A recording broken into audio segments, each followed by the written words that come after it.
Hello guys, তো আজকে ছিল একটা বিউটিফুল ডে, কারণ আজ আমাদের বাড়িতে আসবে গেস্ট। তাদের জন্য আমি রান্না বান্না করছি। তো ফাইনালি আমার গেস্ট মানে আমার বান্ধবীদের সময় হয়েছে আমার বাড়ি আসার। এরপর আমি ওদের নিয়ে চলে যাই আমাদের এখানকার পার্কে। আর এই মেয়েটা বসে আছে কারণ ও বাচ্চাদের রাইডে উঠবে বলে, কিন্তু কাকু ওকে উঠতে দেবে না। ফাইনালি ও উঠে পড়ে। আর এখানে ওঠার পর ওর আনন্দটা তোমরা একটু দেখো। আর আমরা এখানে একটু ফটোশুট করে নিচ্ছিলাম। বোঝা যাচ্ছে না।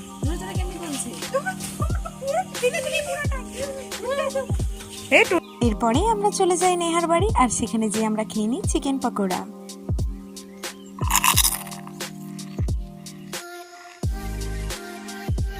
এরপর টাইম ছিল আমি যাদের জন্য রান্না করেছি তাদের রিভিউ দেওয়া, আর ওদের রিভিউটা তোমরাও দেখে নাও।